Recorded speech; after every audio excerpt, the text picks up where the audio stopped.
This week we were watching the 18th episode of Season 2 Star Trek Deep Space Nine, titled Profit and Loss. Quark is reunited with his ex-lover, Natima Lang, a Cardassian political dissident who arrives on the stations with her two students fleeing political prosecution.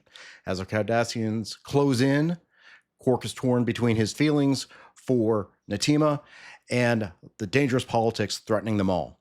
Our whole Ops Watch crew is here for this week's episode, but don't forget before watching to like, subscribe, share, and comment at the end of this episode. And of course, go watch the episode yourself, see if you agree with our take on it. My God, they're going into the wormhole at full impulse.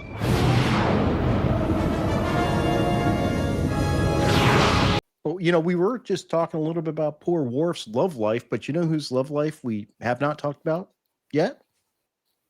Oh, Quark's. God. Oh, I thought you were going to say Scorpion Woman. What's her name? Bunch of no hair. Oh, Kira. Nope, we're not addressing Kira. Kira's not the focus of this episode. This is called Profit and Loss, and Quark's long-lost love comes to the station. Latinum? Oh, boy. No, like actual person. Oh. And I think Hitman will be very interested in this person. Uh-oh. Was she Cardassian? I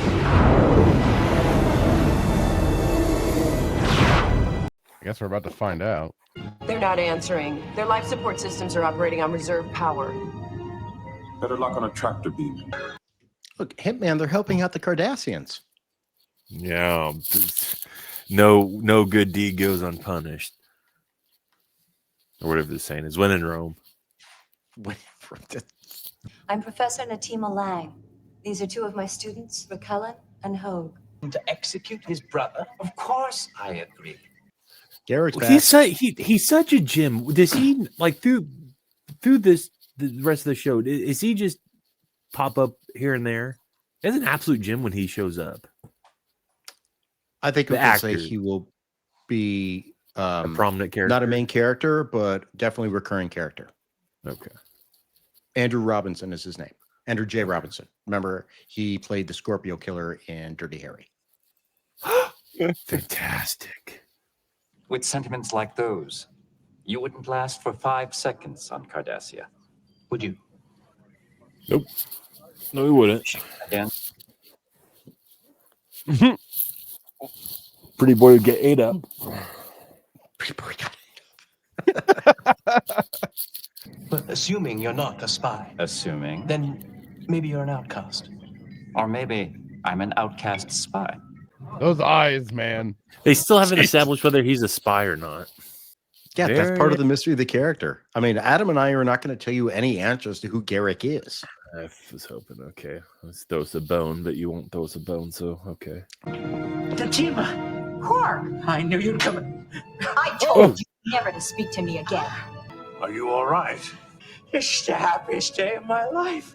That was a love slap. If anybody wanted to know, That was a back of the hand. That was a dual. I've done pistols some in I've one. Face. done some research on just Cardassian behaviors, and that was absolutely a slap of endearment. Oh, okay. Uh-huh. So how did they slap Jorans at the They never Dwarf happened. fairs?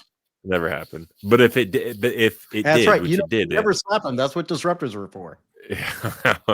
I don't know if those were used in the context of what you're claiming, but it's fine.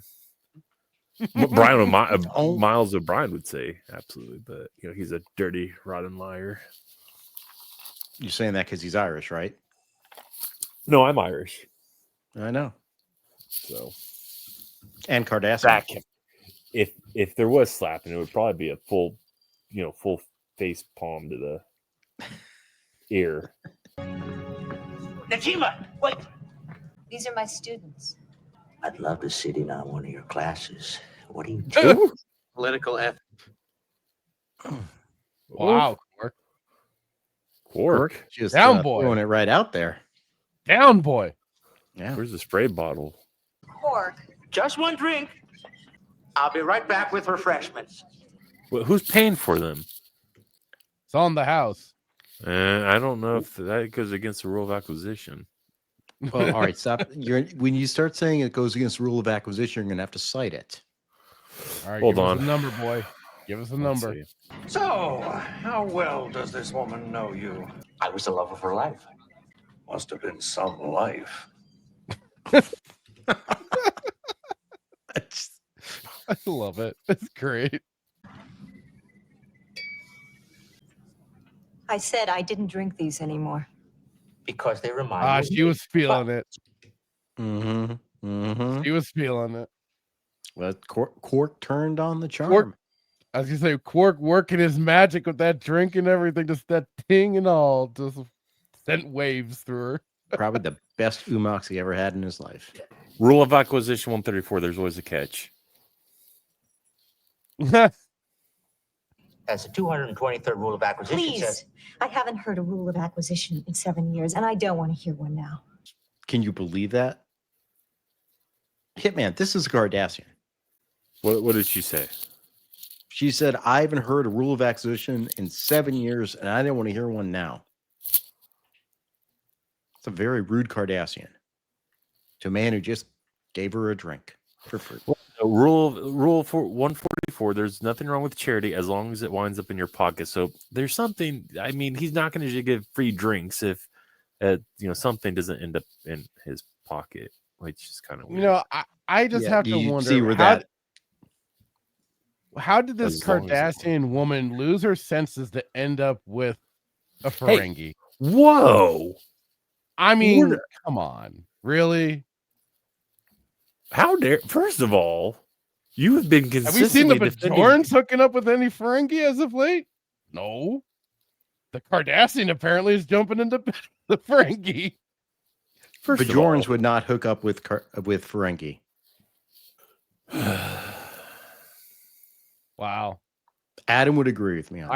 I expected higher standards, but I guess not. Look at his ears. Yes. They are ears. Those are ears. Very, very persuasive ears. Thank you for another enjoyable lunch, Doctor. What does Garak know? All right, so I'm going to guess this is where we're going to get a B plot in this episode, because Garak knows her. That would be the start of the B plot. Or no? She's part of the A plot. Garak's now being folded into the A plot. So the question is, I'm trying to remember what the B plot is. Oh. Which I'm Something thinking is related to the O'Brien ship. show up. In fact, You suspect that our ship was damaged by Cardassian weapons. You're right, of course. Professor. Cardassian on Cardassian attacks. This is shameful now. First a Ferengi and now Listen, act on do each not other. put the. You Jeez. can't be. You're making claims with no evidence. Maybe it was the Bajorans just- that got a hold. She just maybe confirmed it. No, maybe Bajorans got a hold of the Cardassian weapons. I should have told them the truth in the first place. So then why didn't you? Because Cardassians Shut up, woman. involve outsiders in their internal politics, especially Bajorans. Ooh. Oh, What'd I say? Rewind it. Take.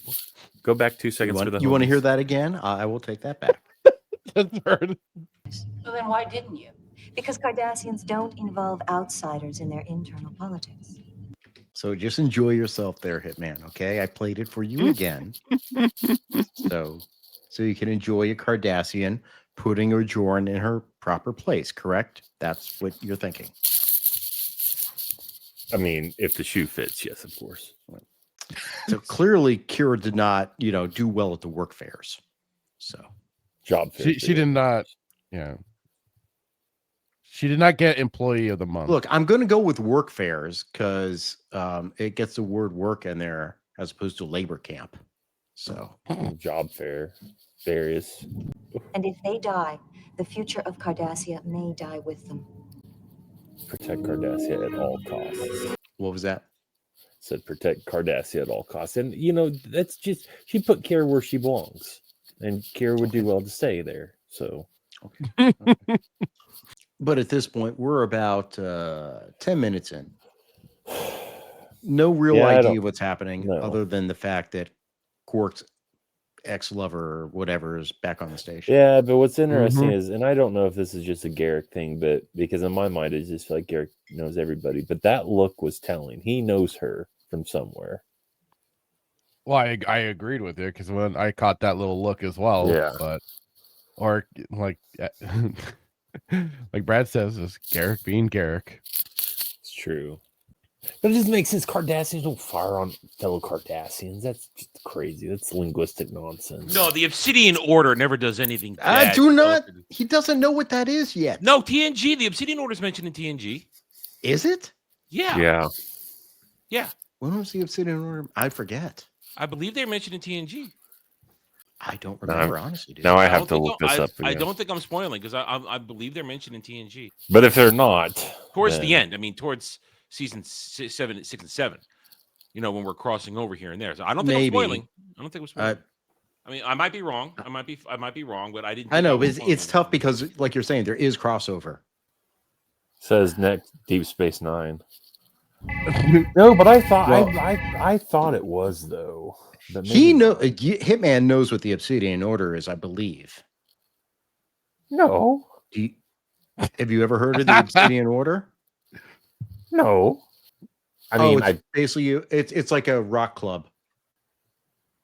I don't want to look it up. I'm not going to spoil it. I don't want to look it up. There are some who believe that the future of Cardassia should not remain in the hands of the military.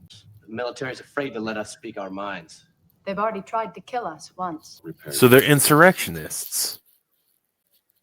That's high treason. Kill them all. Wow. Oh, wait, wow. I thought Cardassians don't kill Cardassians. No, they're not. They're not Cardassians. Is Cardassian a people? Jordan's in disguise. I see Jordan's a in disguise. I see a spoonhead right there. Well, No, that's Cisco right there. That's Well, you know what I mean. You know what I mean. There you go. There you go. So these are like student leaders who are against the military government of Cardassia. They haven't learned the ways yet. Mr. Quark, personally, I find this style a bit too radical, but your friend seems the sort who appreciates it. Listen to the conversation back and forth. This is an exchange of information. Garak recognizes that Quark has emotional feelings, has a romantic feelings for this woman. And the whole thing is, she would find this radical. So yes, he does know who she is, apparently. And basically, he's saying that can't be just a generalized comment. He's specifically talking to about that woman, right? Yeah, because they were talking about the dress, and they were talking about Cardassian customers. This is a good interaction. This is where I'm enjoying. Andrew Robinson really excels as Garak. He's a fantastic. Really appreciate his acting ability and his character. I mean, he's one of the guys like Adam and I have talked about who knows who the character is and plays the character, which is kind of rare because I feel like most times you have to grow into a character. Maybe not. No, that's true. I think you're kind of right. Very interesting dynamic though we're seeing here. Yeah, it's everything's being said, couched in normal conversation about buying a dress, basically. I'd hate to see her fall victim to fashion. He's using fashion to drive a deeper point. Like he's I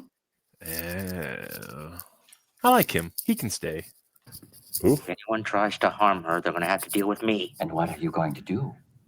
Shortchange them at the Dabo table.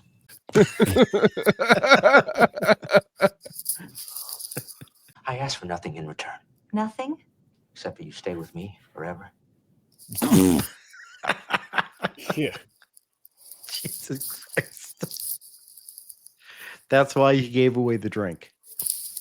I gave you a drink. Now you got to be my wife. That's crazy.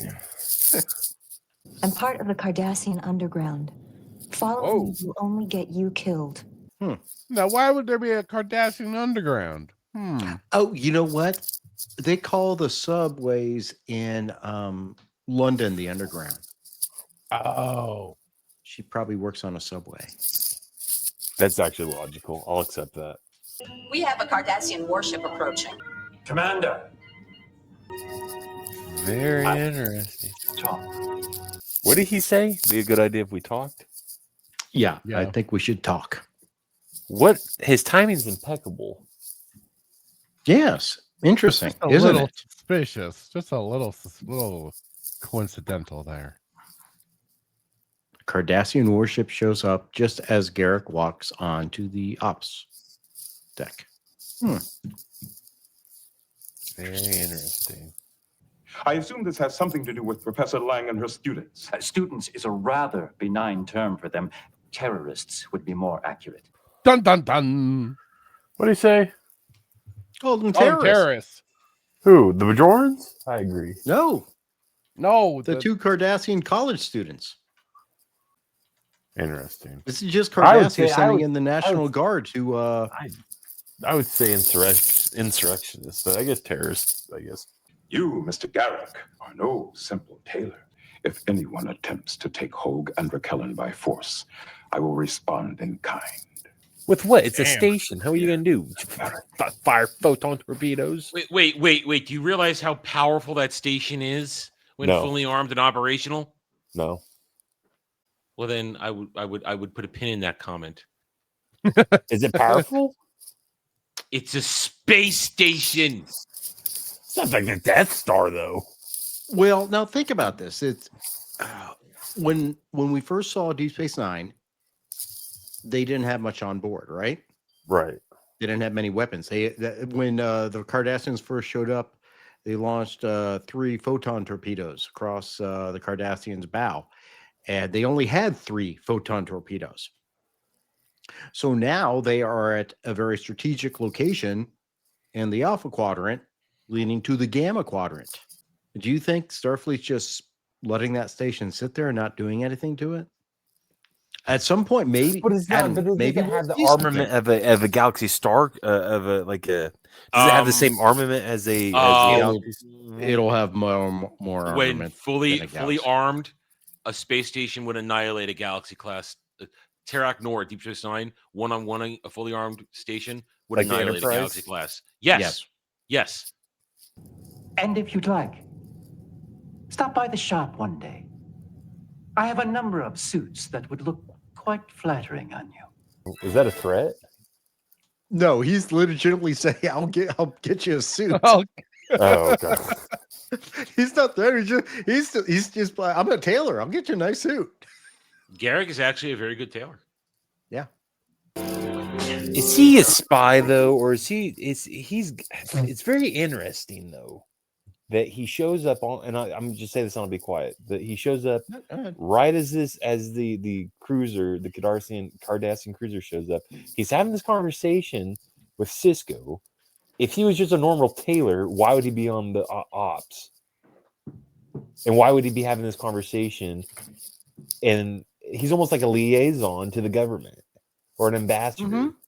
Well, he clearly has some connection to the Central Command. He does, 'Cause but if he said was just a the tailor, Central- there'd be no incentive unless he just hates terrorists. And very interesting. Okay, I digress. No, that's fine. You're supposed to be asking questions about Garak. That's what the character is. Characters. It's almost like I feel like this is clearly intentional though. What, the way he's playing the character? Yes. Oh yeah. Yeah. Again, Andrew Robinson knows his character and likes to play the character. Fracture, do you have anything? Are you in agreement? To which point? Just the whole. I think he's involved much deeper than I think we think. Oh, of course. I'm just waiting to see where this Is all he a takes us goal right now for this episode. Is he like a goal? Oh, a goal. Goal. Yeah, is he a goal? Yeah, I thought you said Gould. No. Is he a goal without like a ship command? Yeah. I don't know. Wait. You say you can help us get away? Exactly how much latinum are we talking about? No, forget I said that. I don't want your money. Consider the cloaking device. That's uncharacteristic of him. Wait, consider the cloaking device a gift. You know What how are much you money up to make to, off a Quark? cloaking device? Ferengis aren't known for their generosity. We are a deeply misunderstood race.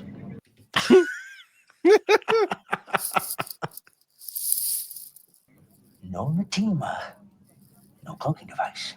I suppose we could ask her. Don't ask her. Tell her. We will. College students are stupid. Yes. Jesus Christ. How are they going to overthrow the Central Command if they're this stupid? I mean, I'm not staying.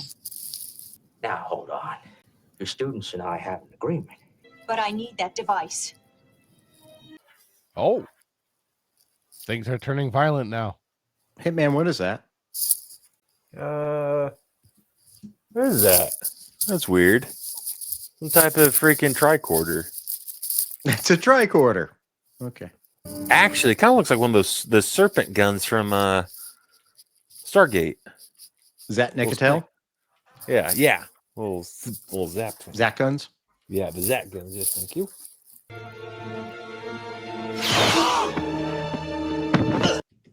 Wow. Called your bluff, Quark. That's a very dangerous tricorder there, Hitman. I didn't see it. What'd she do? Oh, whoop. Quark shot himself. She didn't pull the trigger. Oh, Quark hit the firing trigger, right? Yes. Yeah. I think she's been waiting 7 years to do that. Anyone got anything? If not, we'll just keep pushing through. Keep pushing through. Okay. Nope, Quark shot himself. But Quark shot himself. Of course it hurts. It's supposed to hurt. It's a phaser. I made sure it was on the first setting. How considerate of you. It's okay. Maybe if you rub it. Rub it. Whoa. Ooh. Oh, Quark. I'm sorry. Getting hot in here. I've always loved you, even when I hated you. Damn. What a shame. Boy. Oh, well. How you kiss a Ferengi without getting stabbed in the face with their teeth? You're a woman, Natima. Believe me, I know. It's not right for you to be alone. Do you see what he's doing? So the Cardassians' necks are erogenous zones? That's what I'm guessing. That's what we really call the neck trick. The picnic on Rhymus Major, 2 suns in the sky. You painted my face with honey. What? Huh? Euphemism. Oh, that must be Oh, that's even King on worse, Adam. Poetry. Jesus. Oh! Oh! I'm afraid all of you are to be turned over to the Cardassian government. But Cardassia has offered to release half a dozen Majoran prisoners in exchange for you. Half a dozen? What? Why do they have I'll patrol be. prisoners? They probably broke the law, Okay. which would, equate to them being prisoners because you're arrested, so you're in prison. You're a prisoner. Plural for prisoners.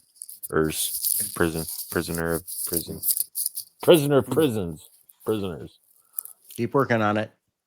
Those are the Bajorans throwing them under the bus. Oh. Uh-oh. Who's this? How the mighty have fallen. Am I to be rewarded for informing the Central Command about the presence of Hogue and Raquelin on the station? Dun, dun, dun. Who would have thought? Garak, naughty. Well played. Notice he's been in exile. Yeah, So he wants to be out of exile. He wants to be off this filthy Bajoran station. Who put him in exile? Probably the provisional government, I would assume.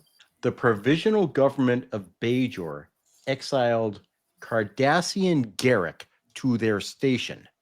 Yeah, as punishment. I don't think that's how What? that But then works. why is this new Cardassian gull saying, "Would you like your exile to end"? Because the provisional government probably told, I don't know, probably found out the provisional government. Lang's death will benefit us both. Unless, of course, you intend to spend the rest of your life as a tailor. I see your point. A little bit more on the Garak side there, huh? Yeah. What would he have done to be exiled? That's what I don't understand. That's the big question now, isn't it? Don't know. Maybe he made a suit for a gull or a legate that was not their correct size. He's Garak, plain and simple tailor. Just happens to have like the Central Command's, direct line. Which is very interesting. Why would an exile have the... See, that doesn't make sense. Why would an exile have commands the central commands direct contacts. Line. Yeah, but why would he have? I don't know. Maybe he's more than a tailor. Makes sense. If you're exile, you wouldn't have. Yeah, I don't. We still don't know what Garak really is. We probably won't find out what he. I don't remember actually in this episode. You have to let Natima and her students go. I'll tell you about every underhanded deal. My brother Ram's involved. There it is. There it is. Let Natima and the others go. All right, I'll do it. Turning Hogue and Raquel over to the Cardassians would mean their deaths. Huh. What have they done? Huh. And why would they deserve death? Insurrectionist, treason. More Cardassian on Cardassian violence. This is treason is punishable by death. Hello. It's like Cardassian Chicago every weekend. Oh, I'm still here. Treason is punishable by death. I've installed a cloaking device in the central engine core. Don't. I'd hate to ruin such a nice suit.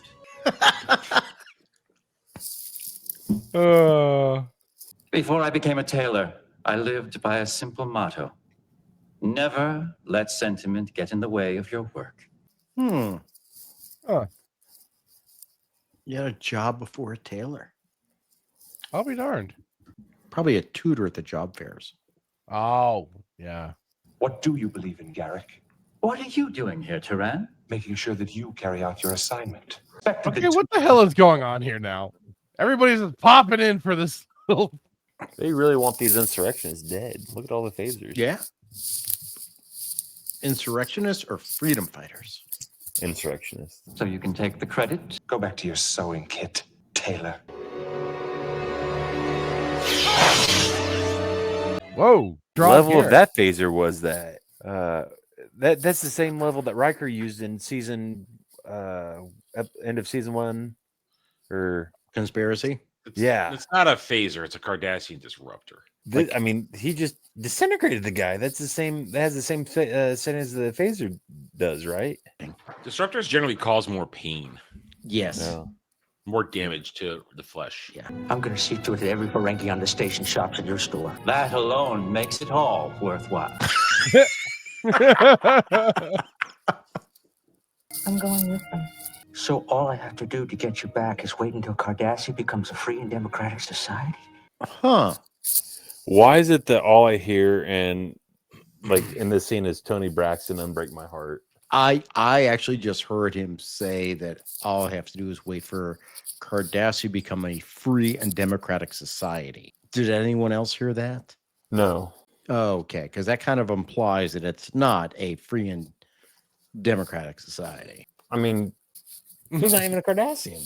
So therefore his word carries no weight. All right. Well, why did you let Professor Lang go? I have no choice. I love her. And I love Cardassia, which is why I had to do what I did. If he loves Cardassia, why'd he do that? Did Brad kick himself? Yeah. I now just blinked out. I don't know what the heck just happened. I was just going to say before I blinked out, Quark, I believe this is the beginning of a beautiful friendship. This is officially the end of the slog. We did it. Yeah. So, I don't know. Either Hitman or Fractured, either one of you would just like make some comments about just generally what you thought on this one. I mean,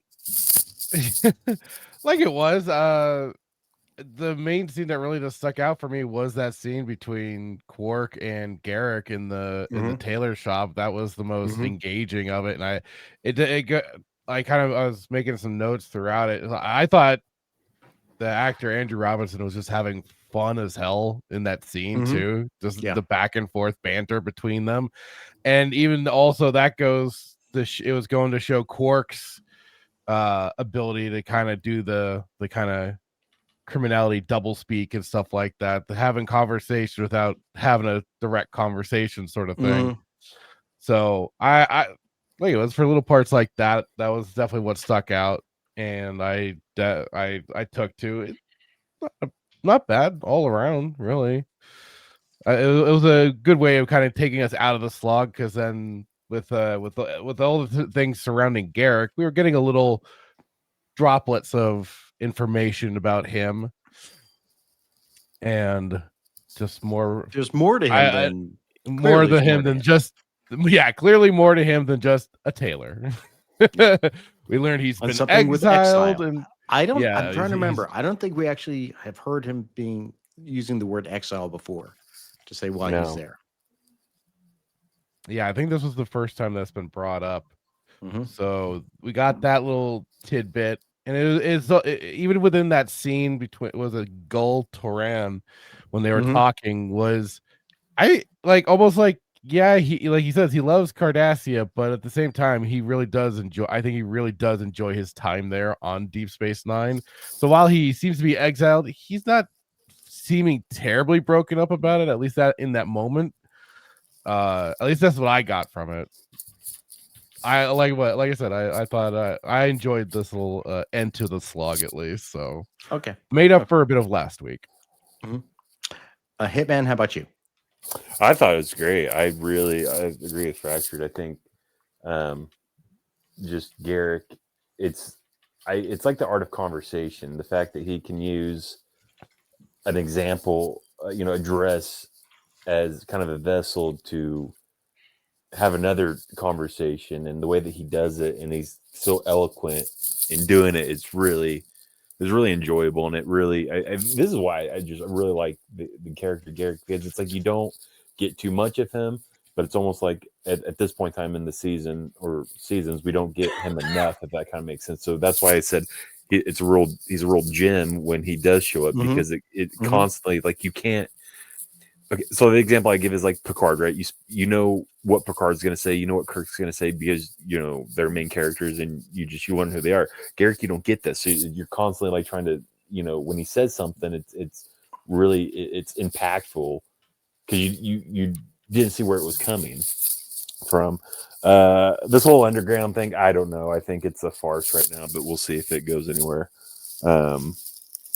And that's always the big question with some of these episodes. It's like, okay, what is it about this that does it carry over, or is this just that one-off moment? The other thing I think is interesting is, when he was talking to this Gull, mentions that he's in exile. We've obviously brought this up. He's exiled, but then the timing's very interesting. But then at the end, he says that he loves Cardassian, and that's why he did what he did. So it's like he's playing. He's like Trump, man. He's playing everybody on the field, or the moving all. I don't have to describe it, but he was playing everybody. He was playing the Gull, and he was playing.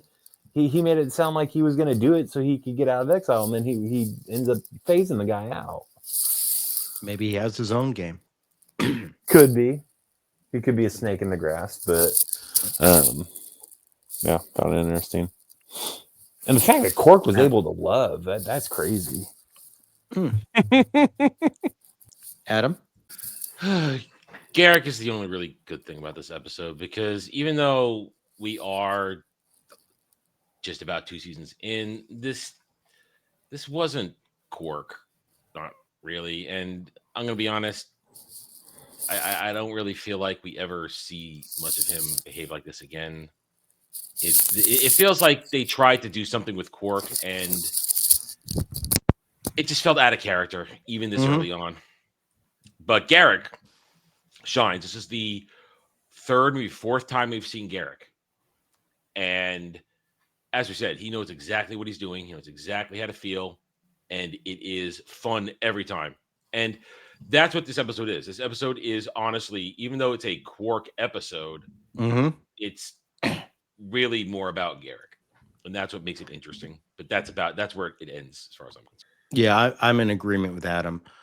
Just to point out a couple things, Natima Lang was played by Mary Crosby. She is the daughter of Bing Crosby. In the 80s, she was a very consistent actor, being on network soap operas. Nighttime soap operas like Dallas and Falcon Crest. One of the highlights, of course, is for me the Quark Garak interaction. where they're saying so much without really saying it out loud. And that's because both of them apparently deal in darker sides of society. We don't know what Garak really is, but it's hinted he does something besides just putting clothes together. Quark, we know, is a criminal. And they both kind of recognized who they were and spoke in a way that was saying everything they need to say without saying it, obviously. Again, I think that's a real difference between what we see now on a lot of Star Trek, where it's like, I'm going to explain to you my emotions and why I feel this way, as opposed to just underselling it and letting the scene develop it and inform the audience. We finally had Sisko showing some spine. And then he left the episode. Adam and I know that's not going to be a thing much longer. Yeah, we had especially very soon. We're going to get Benjamin Sisko. Yeah. I thought the whole thing with Quark and Natima was so overly melodramatic when they kissed each other. It just felt silly. Like, whoever wrote this just is like, I'm just going to make this very schlocky.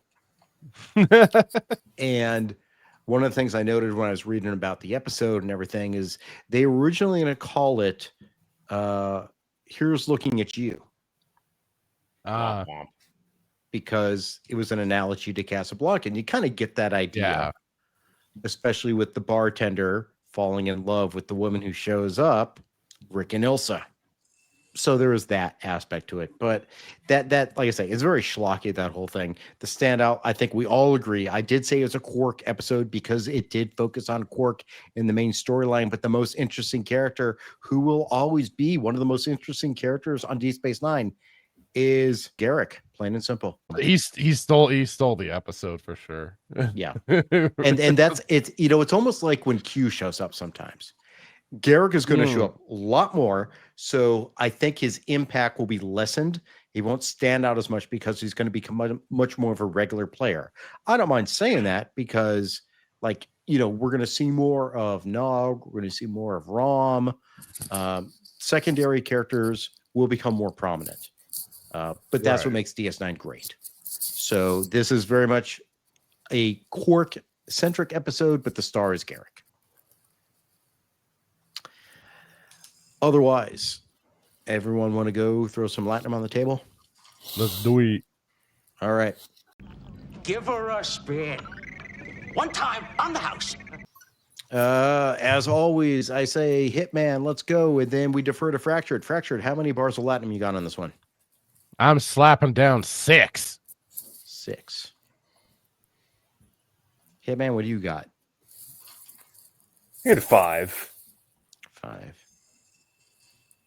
Adam, what do you have?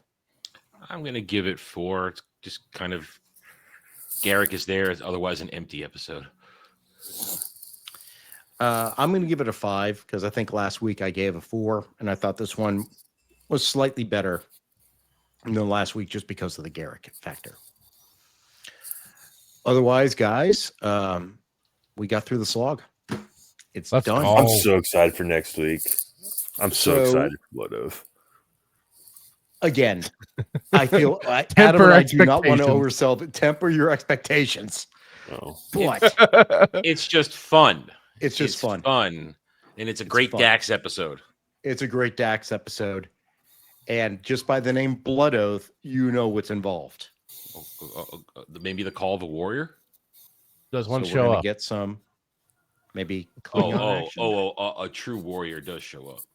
In fact, a classic warrior, someone who should we get 3 classic warriors? Yes, but we get proper respect. We get proper respect. Yes. What was the Star Trek the original series episode you suggested to watch? We recommended watching Errand of Mercy. Okay. And I imagine we're going to have a conversation about Klingons and how they look. I'm going to just study up on that real quick so I can answer it much faster. Otherwise, guys, thank you again for joining us. We've made it through the slog. We're continuing our way through season 2 of Deep Space Nine. As always, go watch the episode yourself, see if you agree with our take on it. Questions, comments, witticisms down below. Click all those good buttons, and we will see you guys next time. Bye-bye. Bye.